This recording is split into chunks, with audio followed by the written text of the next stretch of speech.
Israel, Siamatinia Telsqui, Tilitaqua Chilqueak, Atil Qualwil Quils Quetzala, Tilitaqua Skalkil. Cows is the name for creator, and many of our creators, cows, come from that mountain. Before colonization, we had developed very much an intrinsic relationship with the land, and we learned how to sustainably live off the land in ways that would benefit not only us, but also the environment. What is very important for us is to be able to give thanks for what has been given to us and to recognize the ways in which the environment takes care of us, so that in exchange we can take care of it. Instead of using more of a Western mindset, what can I control, instead of saying that, we could say, what can I contribute? How can I use the gifts of nature more honorably and more respectfully? Having kids really kind of opened my eyes to the fact that I do want the planet to be healthy and in good condition for them, and I don't want to leave destroyed planet. We are in front of Pick Eco Refills, which is right downtown Chilliwack on Mill Street. I wish that this was being shouted from the rooftops, hey, you don't need 2 plastic bags for your 2 lemons. I work with businesses that do make an effort towards sustainability in their packaging and in their shipping methods.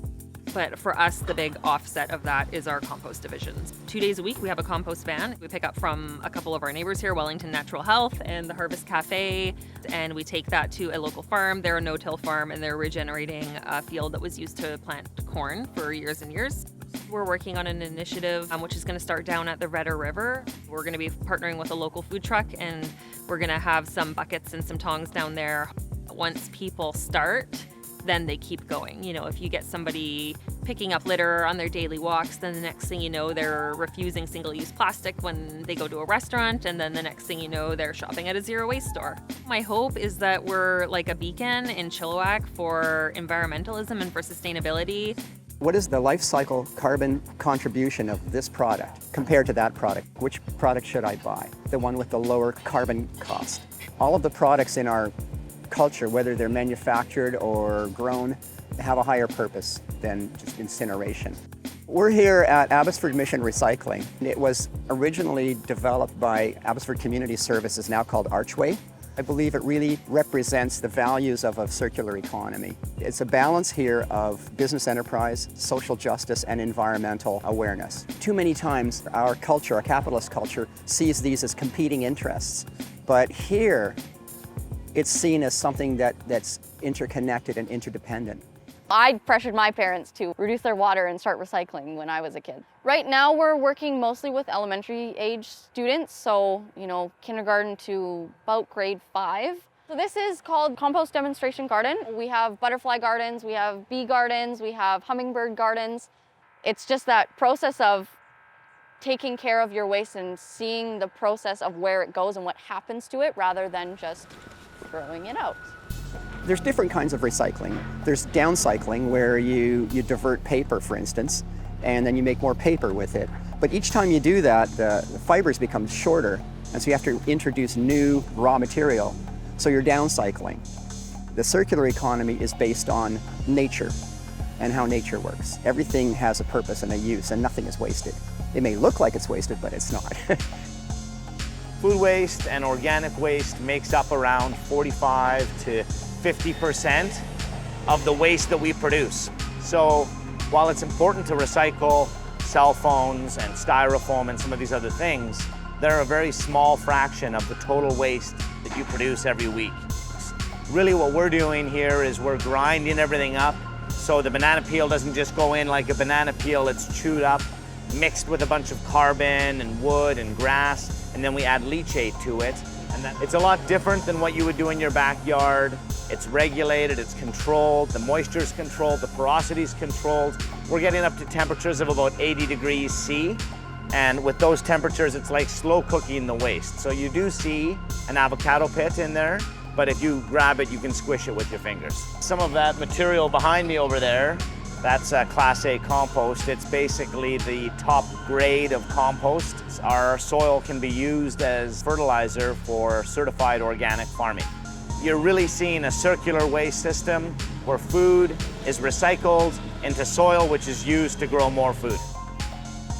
The next time you put something in a bin, try and think about what's going to happen to it. Is it going to be turned into another product? Is it going to end up being composted and turned into a fertilizer? And one of the major things that we've had to do is introduce a source separation bylaw for the whole region. It took quite a while to put the bylaw together, and actually the implementation of that was April the 1st, 2020. A bylaw is a regulation which everyone should comply with. With it, sometimes there is enforcement, but we're trying a softer approach through education. We all produce waste. We shouldn't see it as a waste, we should see it as a material. Something that we can reuse, we can do something with, and that offers hope. I think a lot of people don't understand how important of an area this is. People think like recycling, like this is the only thing we have to do, but the implications that come with mass organic waste are quite serious. And I think that that's seldom realized, and I definitely hope to bring light to that. In our landfills, when organic waste and food waste ends up in there, it's eventually turning into methane gas, which is astronomically worse than carbon dioxide.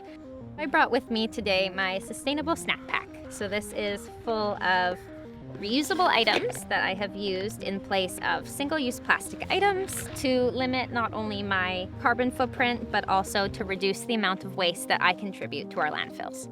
There is no environmentalism without focusing on traditional Indigenous knowledge and traditional ecological knowledge. We are all one. Without each other, we really have nothing. We did this activity where we saw how many Earths it would take based on our lifestyles. And I think for me, it was like 9 or 10 Earths. And I was like, oh my goodness, we only have one, right? And so at that point, I started researching into it, and I started looking into it, and I was like, oh my God, there's this thing called our carbon footprint. Wow. Fast fashion is something that's very cheap. So that's what attracts customers. Where in the long run, we're actually spending more money. The most ideal option would be thrifting, but sometimes you want to go treat yourself to something new. It's really important to ask yourself, do you know who made this piece of clothing? What the clothing is made out of?